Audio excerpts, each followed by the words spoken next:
Hello everyone, आज हम standard 6 maths का चैप्टर नंबर 10 इक्वेशंस इसकी प्रैक्टिस सेट 27 सॉल्व करेंगे। So let's start. Question number 1, rewrite the following using a letter. तो हमें लेटर का इस्तेमाल करते हुए इसे दोबारा लिखना है। Number 1, the sum of certain number and 3। Sum मतलब होता है एडिशन, तो सर्टन नंबर यानी कोई नंबर का एडिशन एंड 3 और 3। तो जो सर्टन नंबर है वो हमें नहीं मालूम है वो क्या है, तो हम उसे लेटर का इस्तेमाल करते हुए इस तरह लिखेंगे, let certain number be x, therefore x plus 3। Second, the difference obtained by subtracting 11 from another number. मतलब अनदर नंबर में से हमें 11 को माइनस करना है। अब जो अनदर नंबर है वो हमें नहीं पता है क्या है, तो लेटर का इस्तेमाल करते हुए हम इसे इस तरह लिखेंगे, let another number be y, therefore y minus 11। Third, the product of 15 and another number. मतलब 15 और अनदर नंबर को प्रोडक्ट मतलब मल्टीप्लाई करना है। अनदर नंबर जो है वो हमें पता नहीं है, तो हम उसे लेटर का इस्तेमाल करते हुए इस तरह लिखेंगे, let another number be M. तो देयरफॉर 15 और 15 में से हमें अनदर नंबर जो m है उसे मल्टीप्लाई करना है, तो लिखेंगे 15m। Fourth, 4 times a number is 24। मतलब कोई नंबर है जिसे 4 से मल्टीप्लाई करेंगे तो आंसर आएगा 24। तो वो जो नंबर है वो हमें नहीं पता है, तो हम उसे लेटर से लिखेंगे, तो हम लिखेंगे let a number be N. अब जो नंबर है वो है n, तो उसे 4 से मल्टीप्लाई करना है, therefore 4n is equal to 24। Question number 2, find out which operation must be done on both side of this equation in order to solve them. यानी हमें पता करना है कि कौन सी ऑपरेशन हमें इक्वेशन के दोनों साइड करनी पड़ेगी in order to solve them, यानी उसको सॉल्व करने के लिए। उसको सॉल्व करना यानी x की वैल्यू फाइंड करना। तो फर्स्ट क्वेश्चन है x plus 9 is equal to 11। तो हमें x की वैल्यू फाइंड करनी है, तो x की वैल्यू फाइंड करने के लिए हमें 9 को 11 में से माइनस करना पड़ेगा, और जब हम 9 को इक्वल के इस साइड से माइनस करेंगे तो हमें इस साइड से भी माइनस करना पड़ेगा। तो हम लिखेंगे subtracting 9 from both the side, x plus 9 minus 9 is equal to 11 minus 9। तो यहाँ पर है प्लस 9 फिर है माइनस 9, तो प्लस माइनस हो जाएगा माइनस, तो यहाँ से 9 हो जाएगा माइनस, तो लिखेंगे x प्लस 9 माइनस हो गया तो हो जाएगा 0 इज इक्वल टू 11 माइनस 9। 11 में से 9 माइनस होएगा तो आंसर आएगा 2। फिर लिखेंगे x, और यह 0 की कोई वैल्यू नहीं है तो ये सिर्फ x है, तो x इज इक्वल टू 2। तो x की वैल्यू हुई 2। तो हमें यहाँ पे बताना है कि हमने कौन सा ऑपरेशन यूज़ किए, तो हम लिखेंगे operation subtracting 9 from both the side. तो सेकंड है x minus 4 is equal to 9। तो हमें यहाँ पे x की वैल्यू फाइंड करनी है, और x की वैल्यू फाइंड करने के लिए हमें 4 को दोनों साइड प्लस करना पड़ेगा, तो हम लिखेंगे add 4 to both the side. तो हो जाएगा x minus 4 plus 4 is equal to 9 plus 4। तो यहाँ पर है माइनस 4 फिर है प्लस 4, तो माइनस प्लस हो जाएगा माइनस, तो 4 माइनस हो जाएगा, तो यहाँ पर आ जाएगा 0, तो हो जाएगा x minus 0 is equal to 9 plus 4 हो जाएगा 13। 0 की कोई वैल्यू नहीं है तो यहाँ पर बचा सिर्फ x, तो x इज इक्वल टू 13। फिर हमें लिखना है हमने कौन सा ऑपरेशन यूज़ किया, तो हम लिखेंगे operation add 4 to both the side. Third है 8x is equal to 24। 8x मतलब 8 multiply by x is equal to 24। तो हमें x की वैल्यू फाइंड करनी है, तो x की वैल्यू फाइंड करने के लिए हमें 8 को दोनों साइड से डिवाइड करना पड़ेगा, तो हम लिखेंगे divide both side by 8। So next step होगा 8 multiply by x divided by 8 is equal to 24 divided by 8। हम इसे इस तरह करेंगे 8 1 ज़ा 8, 8 1 ज़ा 8, और यहाँ पर 8 1 ज़ा 8, 8 3 ज़ा 24। तो नेक्स्ट स्टेप होगा 1 multiply by x divided by 1 is equal to 3 upon 1। तो डिनोमिनेटर में जो 1 है उसकी कोई वैल्यू नहीं होती, तो हम डायरेक्ट लिख देंगे 1x इज इक्वल 3, और 1x मतलब x, तो x therefore x is equal to 3। तो x की वैल्यू है 3। तो ऑपरेशन हमने जो यूज़ किया वो है डिवाइड करना, तो हम लिखेंगे operation divide 8 by both the side. So fourth question है x divided by 6 is equal to 3। तो हमें x की वैल्यू फाइंड करनी है। x की वैल्यू फाइंड करने के लिए हमें जो 6 यहाँ डिवीजन में उसे मल्टीप्लाई करना पड़ेगा दोनों साइड से, तो हम लिखेंगे multiply 6 by both this side. Therefore x is equal to 6 multiply by 6 is equal to 3 multiply by 6। यहाँ जो 6 है इसके डिनोमिनेटर में कुछ नहीं है, यानी इसके डिनोमिनेटर में है 1। तो अब इसे हम मल्टीप्लाई करेंगे, x multiply by 6 divided by 6 multiply by 1 is equal to 3 multiply by 6 हो जाएगा 18 इज इक्वल टू 18। तो यहाँ पर 6 1 जा 6, 6 1 जा 6, तो x multiply by 1 divided by 1 is equal to 18। तो 1 जो डिनोमिनेटर में उसकी कोई वैल्यू नहीं है तो हो जाएगा 1x इज इक्वल टू 18 और 1x होता है x, तो x is equal to 18। x की वैल्यू हो गई 18 और ऑपरेशन हमने यहाँ पे जो यूज किया है वो है मल्टीप्लाई, तो हम लिखेंगे operation multiply 6 by both the side. Question 3, given below are some equations and the value of the variable. हमें यहाँ पर एक चार्ट दिया हुआ है और उसमें हमें इक्वेशन दिया हुआ है और the value of the variables दिया हुआ है। तो वेरिएबल होता है इक्वेशन में जो लेटर यूज करते हैं उसे हम वेरिएबल कहते हैं। Are these values the solution of those equation. तो ये जो वैल्यू हमें दी हुई है ये इस इक्वेशन का सोल्यूशन है या नहीं हमें पता करना है और सोल्यूशन में येस और नो लिखना है। तो पहला है y minus 3 is equal to 11। तो y की वैल्यू हमें दी हुई है यहाँ पे 3, तो हमें चेक करना है 3 माइनस 3 इज इक्वल टू 11 होता है या नहीं। 3 तो हम लिखेंगे 3 माइनस 3, तो 3 माइनस 3 होता है 0। तो राइट हैंड साइड और लेफ्ट हैंड साइड सेम नहीं है, मतलब इसकी जो वैल्यू है सोल्यूशन की वो सही नहीं है, तो हम यहाँ लिख देंगे नो। सेकेंड है 17 is equal to n plus 7। तो n की वैल्यू हमें दी हुई है 10, तो हम पहले चेक करेंगे n की जगह लिखेंगे 10, 10 प्लस 7 इज इक्वल टू क्या होगा, तो हमारा आंसर आएगा 17। तो हमारा राइट हैंड साइड और लेफ्ट हैंड साइड जो है वो सेम है, मतलब ये वैल्यू इसका सोल्यूशन सही है, तो हम लिख देंगे येस।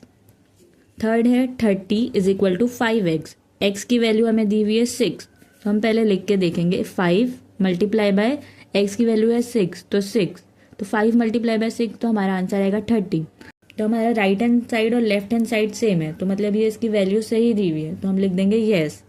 फोर्थ है m/2 is equal to 14। m की वैल्यू हमें दी हुई है 7, तो हम पहले चेक करेंगे, तो m की जगह हम लिखेंगे 7, 7/2, तो 7 2 1 जा 2, 2 3 जा 6 और बचेगा 1, तो हम पॉइंट लगाएंगे और यहाँ लिखेंगे 0, तो 2 5 जा 10, हमारा आंसर आया 3.5। तो राइट हैंड साइड और लेफ्ट हैंड साइड हमारा सेम नहीं है, तो मतलब इसकी वैल्यू गलत है, तो यहाँ लिख देंगे no. Question number 4, solve the following equations. हमें इन सब इक्वेशंस को सॉल्व करना है। तो पहला है y minus 5 is equal to 1, तो हमें y की वैल्यू फाइंड करनी है। y की वैल्यू फाइंड करने के लिए हमें जो 5 है यहाँ पर उसे कैंसिल करना पड़ेगा। उसे कैंसिल करने के लिए यहाँ पे जो -5 है उसे +5 लिखना पड़ेगा, और जब हम एक साइड y को 5 को प्लस करेंगे तो हमें दूसरे साइड भी प्लस करना पड़ेगा।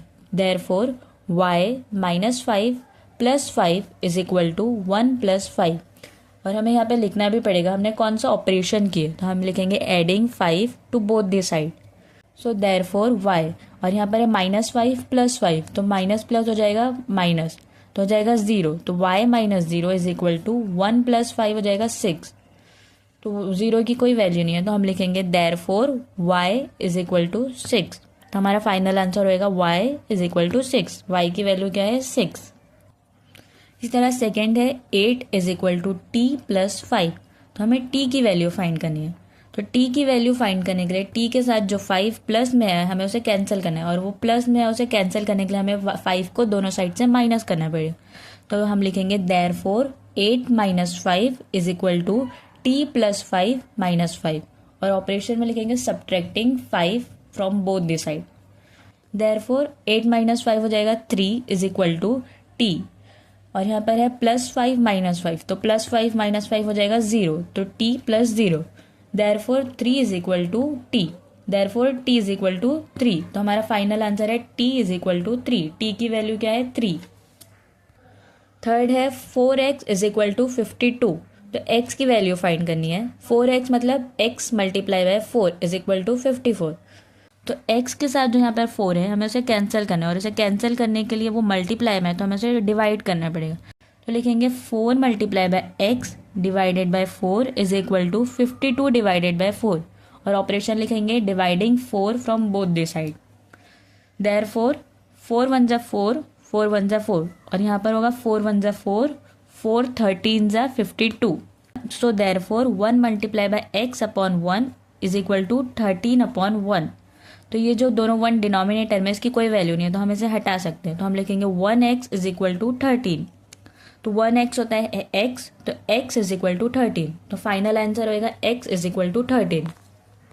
सो फोर्थ है 19 is equal to m minus 4।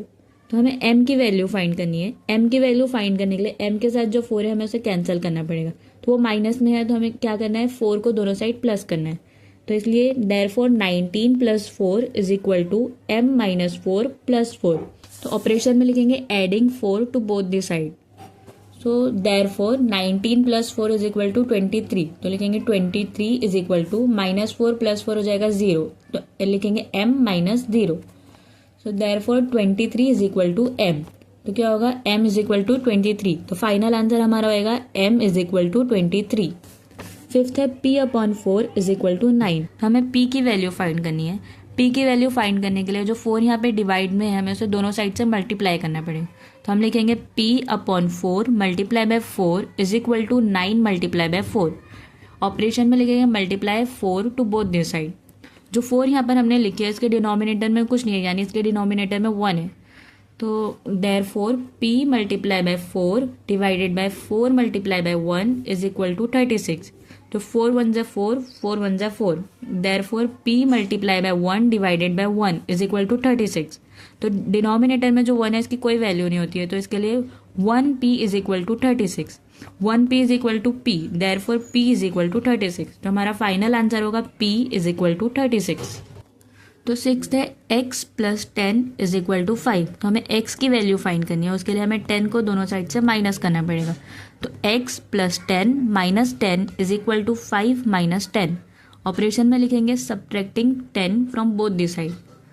सो हमारा आंसर होगा +10 - 10 हो जाएगा 0, देयरफॉर x + 0 = 5 - 10 हो जाएगा -5, तो हो जाएगा -5, देयरफॉर x = -5। फाइनल आंसर हो जाएगा x = -5। सेवेंथ है m - 5 = -12। तो m की वैल्यू फाइंड करने के लिए हमें 5 को दोनों साइड प्लस करना पड़ेगा। Therefore m - 5 + 5 = -12 + 5। ऑपरेशन में हम लिखेंगे adding 5 to both the side. Therefore m और माइनस प्लस हो जाएगा माइनस, तो 5 हो जाएगा 0। तो m - 0 = -12 + 5 हो जाएगा माइनस प्लस माइनस। तो 12 में से 5 को माइनस करेंगे तो आएगा 7। Therefore m - 0 = 7। तो 0 की वैल्यू हट जाएगी, m = 7। तो फाइनल आंसर होएगा m = 7। तो 8 है p + 4 = -1।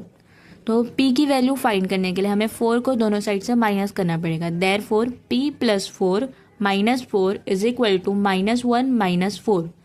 तो ऑपरेशन में हम लिखेंगे subtracting 4 from both the side.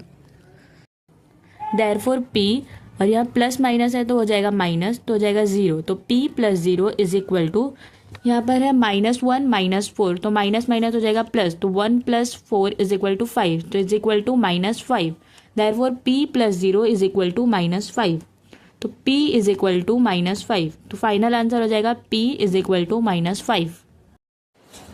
Question 5, write the given information as an equation and find its solution. तो जो हमें इन्फॉर्मेशन दी हुई है उसे हमें इक्वेशन बनाना है और उसका सोल्यूशन फाइंड करना है। तो फर्स्ट है Harba own some sheep. After selling 34 of them in the market he still has 176 sheep. तो हरबा कुछ शीप ओन करता है और उसमें से 34 मार्केट में बेचने के बाद उसके पास अभी 176 शीप है। तो हाउ मैनी शीप डिड हरबा हैड एट फर्स्ट। तो हरबा के पास पहले कितनी शीप थी हमें ये पता करना है। तो हम लिखेंगे लेट हरबा ओन्ड एक्स शीप। तो हमें जो नंबर नहीं पता है हम उसकी जगह क्या लिखेंगे एक्स। और after selling 34 sheep he had, और 34 शिप बेचने के बाद he had x - 34 sheep left with him. This is given to be 176, मतलब 176 शिप उसके पास अभी है। तो हमारा इक्वेशन बनेगा x - 34 = 176। तो हमें x की वैल्यू फाइंड करनी है, मतलब उसके पास कितनी शिप थी हमें उसकी वैल्यू फाइंड करनी है। तो कैसे करेंगे, 34 को हमें दोनों साइड प्लस करना पड़ेगा। जो 34 यहाँ पे माइनस में है हमें उसे दोनों साइड प्लस करना पड़ेगा। Therefore x - 34 + 34 = 176 + 34। और क्या लिखेंगे साइड में, adding 34 to both this side. Therefore x, और 34 जो माइनस प्लस दोनों में है तो माइनस प्लस हो जाएगा माइनस, तो हो जाएगा 0। तो x - 0 = 176 + 34 होएगा 210। तो x - 0 = 210। Therefore x = 210। तो आंसर क्या होएगा, हरबा हैड 210 शिप एट फर्स्ट, तो उसके पास पहले कितनी शिप थी, 210। Second, Sakshi prepare some jam at home and filled it in the bottle, तो साक्षी जो है वो घर में जैम बनाती है और उसे बॉटल्स में भरती है। After giving away 7 of the bottles to her friend, she still has 12 for herself, अपनी फ्रेंड को 7 बॉटल देने के बाद भी उसके पास अपने लिए 12 बॉटल है। How many bottles had she made in all, तो उसने टोटल कितनी बॉटल बनाई थी ये हमें पता करना है। If she field 250 gram of jam in each bottle, अगर वो हर बॉटल में 250 ग्राम जैम भरती है, what was the total weight of the jam she made, तो उसने टोटल कितना किलो जैम बनाई ये हमें पता करना है। तो इसमें हमें दो चीज़ पता करनी है, पहली उसने टोटल कितनी बॉटल जैम बनाई और दूसरा उसने टोटल जैम का वेट कितना था ये भी हमें पता करना है। सो हम लिखेंगे let Sakshi prepare jam and filled it in the x bottle, तो जो नंबर हमें नहीं पता उसने कितनी बनाई थी उसकी जगह हम लिखेंगे x. And she give 7 bottle to her friend, और उसने 7 बॉटल क्या की अपनी फ्रेंड को दे दी, तो क्या होगा x minus 7 bottle remain with her, और उसके पास कितनी बॉटल बची x minus 7, this is given to be 12, तो वो कितना बचा 12। देयरफॉर इक्वेशन क्या बनेगी, x minus 7 is equal to 12। तो अभी हमें इस इक्वेशन को सॉल्व करना है और x की वैल्यू फाइंड करनी है, और x की वैल्यू फाइंड करने के लिए इसके साथ जो 7 है हमें इसे कैंसिल करना पड़ेगा, और इसे कैंसिल करने के लिए जो 7 यहाँ माइनस में है हमें उसे प्लस में लिखना पड़ेगा और उसे दोनों साइड प्लस करना पड़ेगा। तो therefore x minus 7 plus 7 is equal to 12 plus 7, और हम क्या लिखेंगे, adding 7 to both the side. Therefore x minus plus हो जाएगा माइनस, तो x minus 0 is equal to 12 plus 7 हो जाएगा 19 इज इक्वल टू 19, तो therefore x is equal to 19। तो आंसर क्या आएगा, Sakshi prepare jam and filled in 19 bottle, तो साक्षी ने टोटल कितनी बॉटल बनाई थी, 19। अब हमें उस जैम का वेट मालूम करना है, तो the weight of each bottle is 250 ग्राम, तो हर बॉटल कितनी उसकी थी, 250 ग्राम की थी। तो साक्षी ने टोटल 19 बॉटल जैम बनाई और हर बॉटल का वेट था 250 ग्राम, तो टोटल वेट कितना है ये पता करने के लिए हमें 19 को 250 से मल्टीप्लाई करना पड़ेगा। तो हम लिखेंगे therefore the weight of 19 bottles is equal to 19 multiply by 250। 19 multiply by 250 आएगा 4750। तो ये जो हमारा आंसर आया 4750 ये ग्राम में है, तो हमें इसे किलो में लिखने के लिए हम लिखेंगे 4.750 किलोज। तो फाइनल आंसर होएगा 19 bottles and 4.750 kilos. Third, Archana brought some kilograms of wheat, Archana ने कुछ किलोग्राम वीट खरीदा है। She required 12 kg per month and she got enough wheat milled for 3 months, उसको हर महीने 12 kg वीट चाहिए रहता है और उसने 3 महीने का वीट मिल्ड कर चुकी है यानी यूज़ कर चुकी है। After that she had 14 kgs left, के बाद भी उसके पास 14 kgs अभी भी है। How much wheat had Archana brought all together, तो हमें क्या पता करना है, अर्चना ने स्टार्टिंग में एक साथ कितना वीट खरीदा। तो हम लिखेंगे suppose Archana brought x kgs of wheat, मतलब हमें जो नहीं पता है अमाउंट हम उसकी जगह लिखेंगे x kg। शी यूज्ड, उसने कितना यूज़ किया, उसने 12 kgs 3 महीने के लिए यूज़ किया, तो हम लिखेंगे 12 multiply by 3 is equal to, तो इसका टोटल होगा 36 kg। तो she use 12 multiply by 3 is equal to 36 kgs of wheat flour. तो therefore she had x minus 36 kgs of wheat left, उसके पास अभी x माइनस 36 kgs वीट अभी भी है। This is given to be 14, तो ये क्या दिया हुआ है 14। तो इक्वेशन कैसा बनेगा, x minus 36 is equal to 14। तो हमें x की वैल्यू फाइंड करनी है, उसके लिए हमें जो 36 दिया है जो माइनस में है उसे हमें दोनों साइड ऐड करना पड़ेगा। Therefore x minus 36 plus 36 is equal to 14 plus 36। तो और क्या लिखेंगे हम, adding 36 to both the side. Therefore x जो 36 यहाँ पर है प्लस में है और माइनस में है, तो माइनस प्लस हो जाएगा माइनस और आ जाएगा 0, तो x minus 0 is equal to 14 plus 36 हो जाएगा 50, तो इज इक्वल टू 50। तो therefore x is equal to 50, तो x की वैल्यू क्या है 50। तो आंसर क्या लिखेंगे, अर्चना ब्रॉड 50 kgs ऑफ वीट। तो यहाँ हमारी प्रैक्टिस सेट खत्म होती है। नेक्स्ट वीडियो तक बाय बाय।